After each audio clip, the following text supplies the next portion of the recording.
انسان کی زندگی میں کچھ چیزیں ایسی ہوتی ہیں جن کے بغیر زندگی گزر نہیں سکتی۔ اتنی دیر تک جتنی دیر تک وہ چیز اس کے پاس موجود ہوتی ہے اسے نہ اس بات کا ادراک ہوتا ہے نہ احساس ہوتا ہے، لیکن جب وہ چیز اس کے پاس رخصت ہو جاتی ہے، اس کے پاس کسی وجہ سے خدا نہ خواستہ وہ چیز موجود اور محفوظ نہیں رہتی، پر اسے احساس ہوتا ہے کہ ایک بہت بڑی نعمت تھی میرے پاس، وہ مجھ سے چلی گئی۔ ہماری زندگی کے اندر بہت ساری ایسی چیزیں ہیں کہ اگر وہ ہم سے رخصت ہو جائیں، خدا نہ کرے، تو پھر ہمیں بڑی شدت سے احساس ہوگا کہ یہ نعمت کتنی بڑی ہے۔ آپ قوس و قزح کے رنگ دیکھتے ہیں، دھوپ اور چھاؤں میں لوگوں کے چہروں کو ملاحظہ کرتے ہیں، آپ اپنے بچوں کو محبت کی نظر سے دیکھ کر دل کو ٹھنڈا کرتے ہیں، آپ اپنے ماں باپ کو محبت کی نظر سے دیکھ کر کامل حج کا ثواب حاصل کرتے ہیں، قرآن مجید کی زیارت کر کے آپ اپنے دل میں بہت سارا سرور محسوس کرتے ہیں، لیکن یہ ساری نعمتیں اتنی دیر تک آپ کے پاس ہیں جب تک آپ کے پاس آنکھ کی نعمت موجود ہے۔ اگر یہ رخصت ہو جاتی ہے نا، اگرچہ اتنی ساری نعمتوں میں یہ ایک نعمت ہے، لیکن آپ آنکھ نہیں ہے تو آپ کو تو اپنوں کا احساس بھی نہیں، آپ تو اپنوں کے چہرے بھی دیکھ نہیں پائے۔ کوئی بھی نعمت جو آپ کے پاس ہے، آپ کبھی محسوس کریں کہ اگر اس نعمت کا وجود ہمارے پاس نہ ہوتا تو ہماری کیفیت کیا ہوتی۔ یہ سانس ہے، ہم 2 دفعہ سانس کا استعمال کرتے، ایک دفعہ اندر جاتی ہے اور ایک دفعہ باہر آتی۔ اگر اندر نہ جائے تو بھی مسئلہ ہے، چلی گئی ہے لوٹ کر باہر نہ آئے تو بھی بہت بڑی مشکل ہے۔ تو اس کا اندر اور باہر جانا یہ زندگی کا احساس ہے۔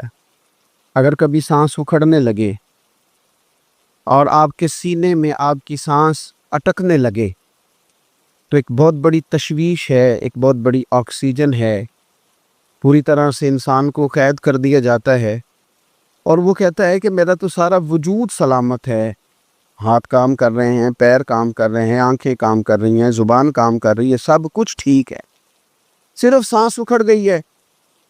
تو انسان محسوس کرتا ہے کہ یہ ساری چیزیں سلامت ہونے کے باوجود میرے کسی کام کی نہیں۔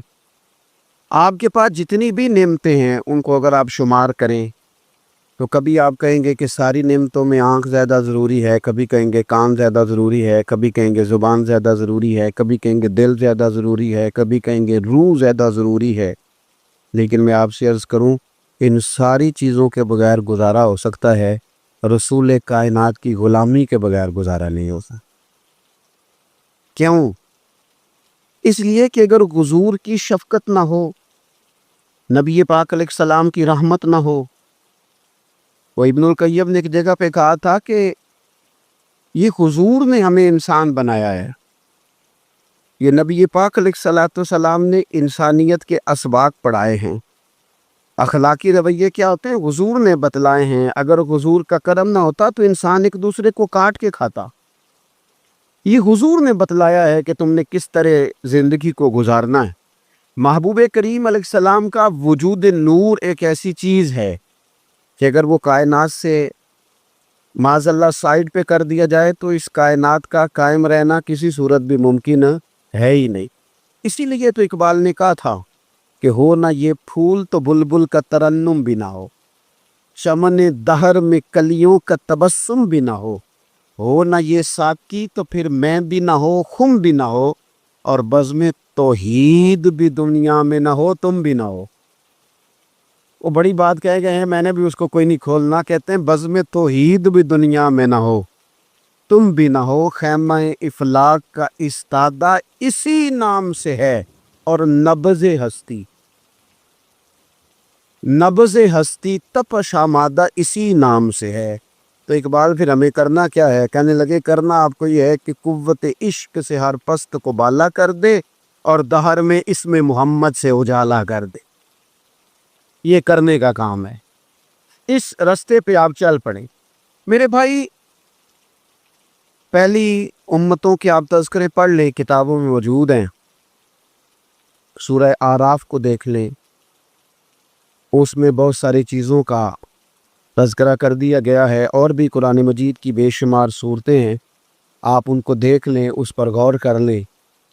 جب قومیں نہیں مانتی تھی، انکار کرتی تھی، تو اللہ تبارک و تعالیٰ انہیں تباہ کر دیتا تھا۔ بات نہیں مانی، ختم ہو گئی۔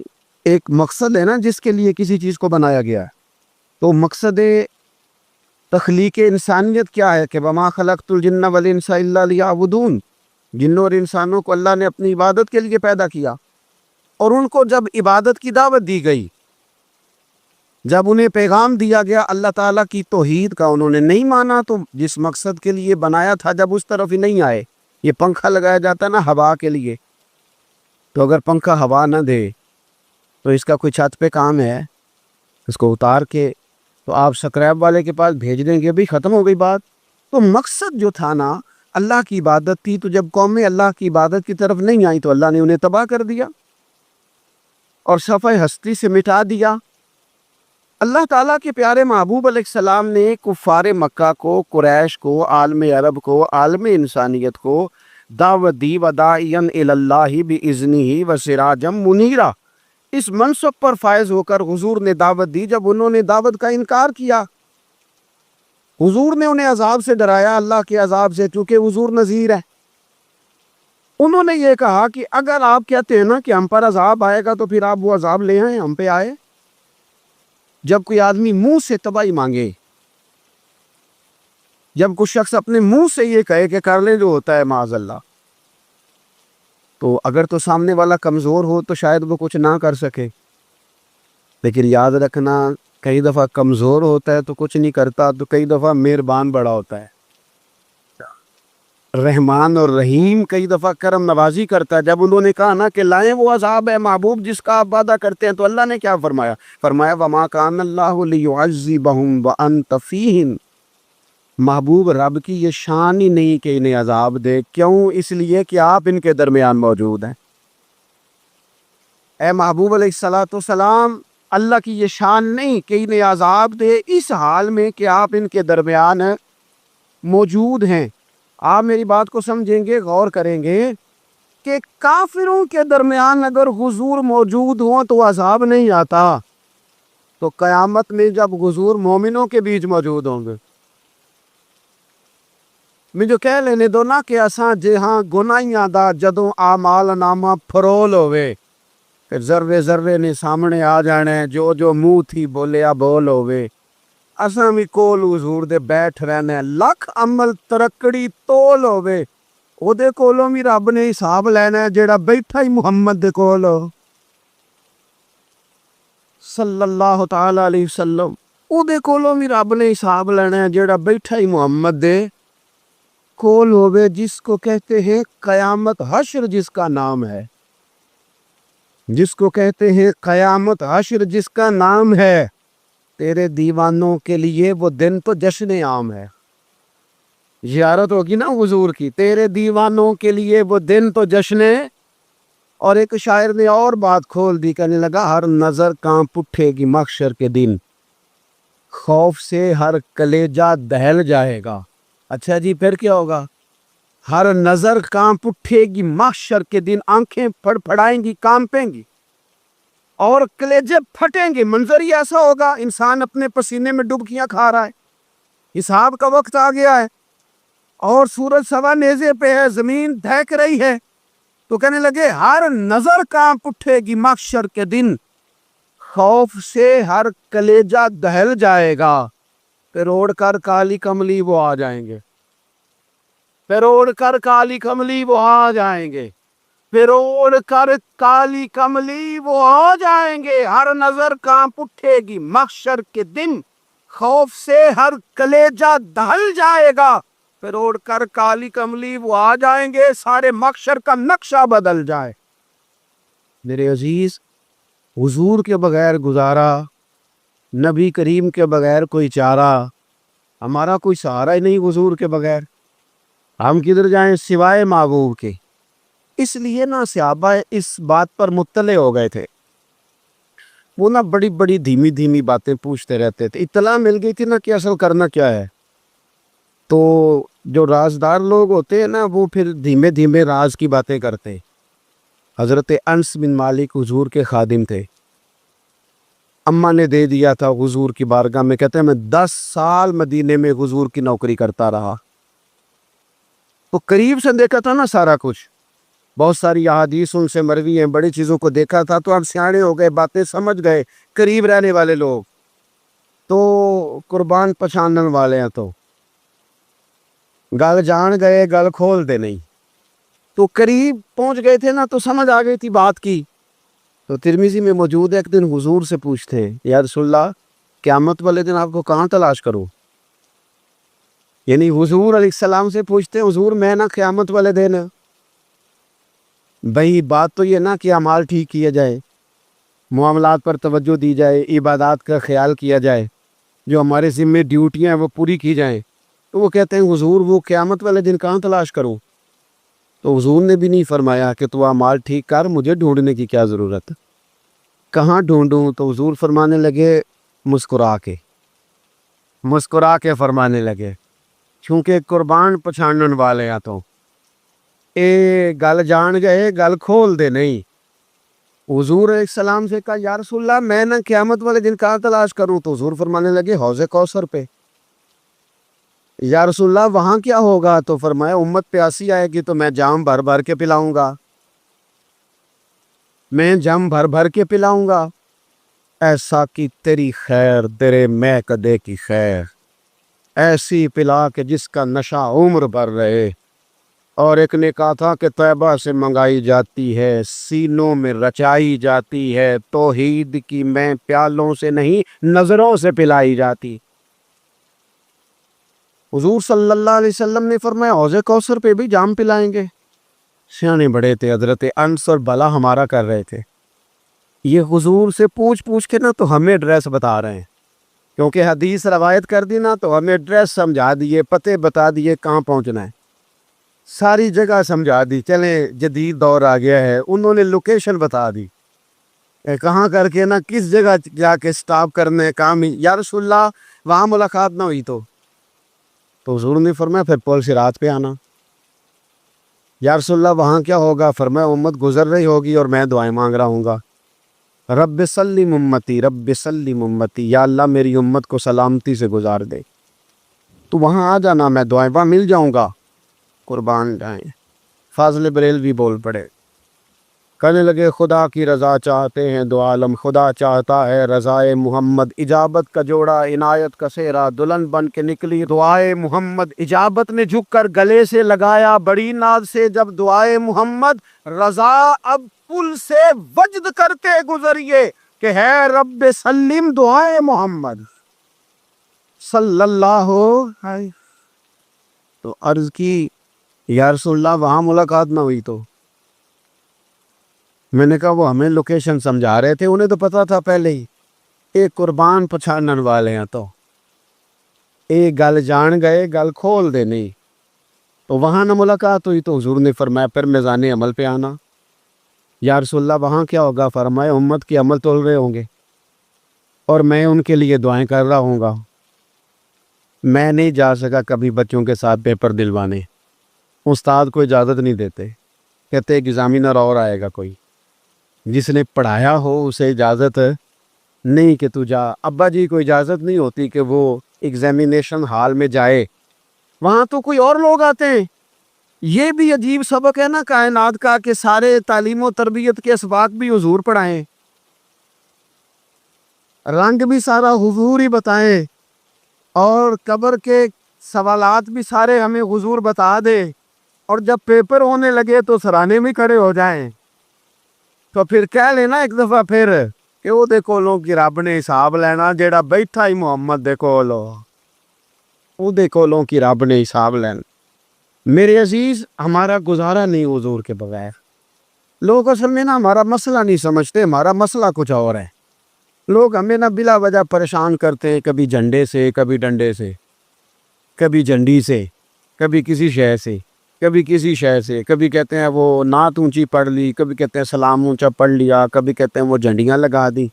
میں نے کہا آپ کی بات بھی ٹھیک ہے، پر ہمارا مسئلہ تو سمجھو نا، ہمارا گزارا نہیں نا بھائی۔ جو کسے دا عاشق ہووے او گل اسے دی پر، 100 مکر بہانے کر کے میں پوچھے میاں صاحب نو مزار تے جا کے کہ مکر کرنے ٹھیک نے؟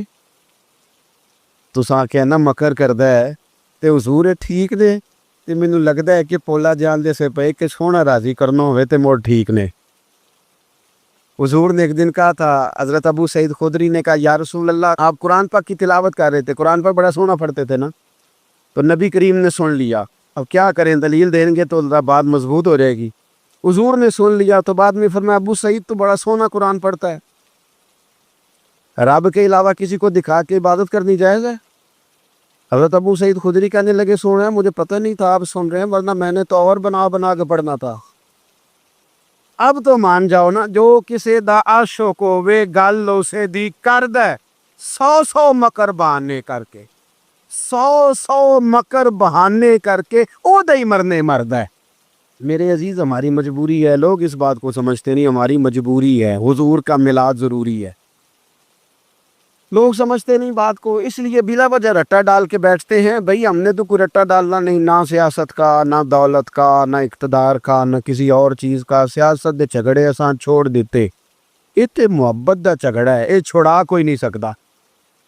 تو میرے عزیز ہمارا حضور کے بغیر گزارا، اور نبی پاک علیہ السلام کے بارے میں رب فرماتا ہے وَلَسَوْفَ يُعْطِيكَ رَبُّكَ فَتَرْضَىٰ، محبوب میں آپ کو اتنا دوں گا کہ آپ اپنے رب سے راضی ہو جائیں گے۔ کیا کروں میں اب، یہ آیت اتنی شاندار ہے۔ حضرت امام زین العابدین رضی اللہ تعالیٰ عنہ سے کسی بندے نے کہا قرآن پاک میں سب سے زیادہ امید والی آیت کون سی ہے؟ اس کا خیال تھا لا تقنطوا من رحمت اللہ کہیں گے، اللہ کی رحمت سے نا امید نہ ہونا۔ اس نے کہا حضور سب سے امید والی آیت بتائیں، وہ کہتا میرے ذہن میں تھا کہ یہ والی آیت پڑھیں گے۔ تو امام زین العابدین رضی اللہ تعالیٰ عنہ فرمانے لگے سب سے امید والی آیت ہے وَلَسَوْفَ يُعْطِيكَ رَبُّكَ فَتَرْضَىٰ، رب کہتا ہے محبوب اتنا دوں گا کہ آپ اپنے رب سے راضی ہو جائیں گے۔ آیت نازل ہو گئی تو حضور پتہ کیا فرماتے ہیں صحابہ سے؟ فرماتے ہیں رب کہتا ہے حبیب تجھے راضی کرنا ہے، اور جب تک میرے سارے غلام جنت میں گئے نہ میں نے اللہ سے راضی ہونا ہی نہیں، میں نہیں راضی ہوتا اللہ سے، سارے جائیں گے تو تب تو میں تو کہتا ہی رہوں گا نا قربان پچھانن والے آتا، او گل جان گئے پر گل کھول دے، وہ گل کھول دے نہیں، پتہ چل گیا بات کا۔ حضور کے بغیر گزارا، حضور کے بغیر کوئی چارہ ہی نہیں۔ اور خود حضور کیا فرماتے ہیں، یہ سنن ابن ماجہ ہے، میرے رسول پاک صلی اللہ تعالیٰ علیہ وسلم ارشاد فرماتے، حدیث کے راوی حضرت ابو موسیٰ اشعری رضی اللہ تعالیٰ عنہ، حضور فرماتے کہ اللہ نے مجھے اختیار دیا۔ یا رسول اللہ کس بات کا؟ فرمایا رب نے اختیار دیا میں چاہوں تو آدھی امت بغیر حساب کے جنت چلی جائے، اور میں چاہوں تو اللہ سے اختیار لے لوں کہ یا اللہ مجھے شفاعت کا حق دے، میں سفارش کرتا جاؤں اور تو انہیں معافی دیتا جائے، یہ مجھے اختیار دیا اللہ تعالیٰ نے۔ تو حضور کیا فرماتے ہیں؟ فرماتے ہیں وہ آدھی امت والا سودا نہیں میں نے قبول کیا، میں نے نہ شفاعت لی ہے کیونکہ یہ عام تر ہے اور یہ کفایت کرنے والی ہے، یہ عام بھی ہے اور کفایت کرنے والی بھی ہے۔ اور حضور نے یہ لفظ کہے، یہ سنن ابن ماجہ کتاب الزہد دیکھیے گا، اس میں روایت مل جائے گی۔ حضور فرماتے ہیں یاد رکھو تمہارا کیا خیال ہے کہ میری یہ شفاعت پرہیزگاروں کے لیے؟ خود جملہ استفہامیہ سے بات کرتے ہیں، تمہارا کیا خیال ہے کہ میری یہ شفاعت جو قیامت میں سفارش کروں گا تو پرہیزگاروں کی کروں گا؟ حضور فرماتے ہیں نہیں، میں قیامت میں گناہ گاروں کی سفارش کروں گا، میں گناہ گاروں کی سفارش کروں گا، گناہ گاروں کے لیے عرض کروں گا اللہ کی بارگاہ میں۔ کچھ دن پہلے میں کہیں پڑھ رہا تھا کسی کا مضمون، اس نے تشبیہ کس طرح کی دی ہے مجھے پتہ نہیں، لیکن لکھ دی بات، کہنے لگے ایک وکیل ہوتا ہے ایک شفیع ہوتا ہے، ایک وکیل ہوتا ہے ایک، حضور وکیل نہیں ہمارے، حضور ہمارے شفیع ہیں، شفاعت کرنے والے ہیں۔ وکیل یہ کہتا ہے جج صاحب سے کہ یہ جس کا میں وکیل ہوں نا، اس نے نا غلطی کوئی نہیں کی، اسے معاف کر دیں۔ وکیل یوں بحث کرتا ہے، کہتا ہے اس نے کیا ہی نہیں، جرم معاف کریں۔ اور جو شفیع ہوتا ہے نا وہ کہتا ہے مالک اس نے سارے کیے، تو میرے آنے کی لاج رکھ اور اسے معاف کر دے۔ یہ وکیل اور شفیع کا یہ فرق ہوتا ہے کہ شفیع کہتا ہے سونیا سارے کیے ہیں، بڑے بڑے پاپ کیے ہیں، پر میں جو آ گیا ہوں تو مہربانی کرنا معافی دے دے۔ میرے عزیز، حضور کے بغیر کہیں بھی گزارا نہیں ہے۔ ہم نے نا جب یہ بات سمجھ لی، اور پتہ ہے نبی کریم صلی اللہ علیہ وسلم نے آگے بڑھ کے خود بھی کئی مقامات پر اس بات کو کھول کر مختلف انداز میں بیان کیا۔ حضرت عبداللہ ابن عباس رضی اللہ تعالیٰ عنہ کی روایت آپ دیکھ لیں، یہ آپ کو مستدرک میں ملے گی۔ حضور صلی اللہ علیہ وسلم فرماتے ہیں قیامت کے دن اللہ تعالیٰ انبیاء کے لیے نور کے ممبر بچھائے گا، ہر نبی ممبر پہ بیٹھ جائے گا، ہر پیغمبر علیہ السلام اپنے ممبر پہ جلوہ فروز ہو جائیں گے، ہر پیغمبر۔ لیکن حضور فرماتے ہیں میرا ممبر خالی ہوگا۔ یا رسول اللہ صلی اللہ تعالیٰ علیہ وسلم، آپ کا ممبر کیوں خالی ہوگا؟ حضور فرماتے ہیں میں ممبر چھوڑ کے رب کی بارگاہ میں کھڑا ہو جاؤں گا، اور اس ڈر سے کھڑا ہو جاؤں گا کہیں ایسا نہ ہو کہ میں جنت میں چلا جاؤں اور میری امت رہ جائے۔ میں اپنی امت کی سفارش کروں گا، رب میری امت کی سفارش قبول کرے گا۔ فرماتے ہیں میں اتنی سفارش کروں گا، اتنی سفارش کروں گا کہ جہنم کا دروغہ مجھ سے کہے گا کیا محبوب کمال ہو گئی، آپ نے تو اپنا کوئی غلام دوزخ میں رہنے نہیں دیا، سارے آپ نے نکال دیے۔ کسی شاعر نے بڑی خوب بات کی تھی، اس نے کہا تھا کہ یاد رکھو قیامت کا جو دن ہے نا، یہ قیامت کا دن دراصل ہمارا وقت ہوگا خاص، جب ہم نبی پاک صلی اللہ علیہ وسلم کی بارگاہ میں جائیں گے تو ہمیں سمجھ آ جائے گی کہ دنیا میں ہم نے کئی دوستیاں لگائی تھی پر جھوٹی لگا بیٹھے، کہ ایک دوستی سچی ہے جو مدینے والے کی ہے۔ وہ کہتے ہیں محمد بوٹیا جھوٹا ہی جاگ سارا، اے سچیاں مدینے والے دیاں یاریاں، سچیاں مدینے والے دیاں۔ تو نبی پاک صلی اللہ علیہ وسلم کے بغیر نہ دنیا میں گزارا ہے، نہ قبر میں گزارا ہے، نہ آخرت میں گزارا ہے۔ اب ایک سبق ہے، وہ سبق بھی آپ نے ضرور یاد کرنا ہے۔ جس شخصیت کے بغیر ہمارا گزارا نہیں، نہ قبر میں، نہ عشر میں، نہ پل صراط پہ، نہ میزان عمل میں، نہ حوض کوثر پہ، تو ہمارا ان کے بغیر دنیا داری میں گزارا کیسے ہو جاتا ہے؟ ہمارا تجارت بھی حضور سے سیکھے، گھرداری بھی حضور سے سیکھے، شادی بیاہ کے طریقے بھی حضور سے سیکھیں۔ جب گزارا نہیں حضور کے بغیر تو پھر زندگی کے سارے سلیقے حضور سے سیکھیں۔ پھر ادھر ادھر جانے کی ضرورت ہے، حضور کی سیرت کو پڑھیں، سوانے کو پڑھیں، حیات مبارکہ کا مطالعہ کریں۔ یہ جو ہم میلاد کا جلوس لے کے نکلتے ہیں نا، جب ہم نے نا بہت ساری چیزوں کو سطحی سا سمجھ لیتے ہیں معاذ اللہ بعض اوقات۔ یہ جب ہم میدان میں نکلتے ہیں نا، میلاد کے جلوس میں حضور کے نام کا نعرہ لگاتے ہیں، تو ہم نا للکارتے ہیں اس نظام کو جو نظام حضور سے پہلے تھا۔ امیر غریب کی تقسیم تھی، ذات برادری کی تقسیم تھی، چھوٹے بڑے کی تقسیم تھی، گورے کالے کی تقسیم تھی۔ ہم جب میدان میں نکل کے نعرہ لگاتے ہیں تو ہم اس نظام کو للکارتے ہیں، ہم کہتے ہیں وہ نظام نہیں چلے گا، اب حضور کا میلاد ہو گیا ہے۔ اب نظام وہ ہے کہ جس پلیٹ میں ابو بکر صدیق کھانا کھائیں گے اسی میں بلال حبشی بھی کھائیں گے۔ اب نظام وہ ہے کہ اگر غریب آدمی جرم کرے گا تو سزا ملے گی، تو اگر گورنر کا بیٹا جرم کرے گا تو سزا اسے بھی ملے گی۔ اب حضور کا نظام آ گیا، ہم اس نظام کی طرف بڑھتے ہیں، اپنے آپ کو حضور کے قدموں کی طرف مائل کریں۔ میلاد صرف 1 سے 12 ربیع الاول تک نہیں، میلاد سارا سال ہے، ذکر میلاد سارا سال ہے، میلاد کی محفل سارا، اور میلاد صرف مسجد میں نہیں، گھر میں بھی ذکر میلاد، دکان میں بھی ذکر میلاد۔ ذکر میلاد سے مراد حضور کی تعریفیں، نبی پاک کی شانیں، حضور کی باتیں، آ میرے دل آمنہ کے لال کی باتیں کر، چہرہ بشمس کے اجلال کی باتیں کریں، اپنی طبیعتیں حضور کے ساتھ لگائیں، اپنے آپ کو حضور کے قدموں سے وابستہ کریں اور عشق کریں نبی پاک سے۔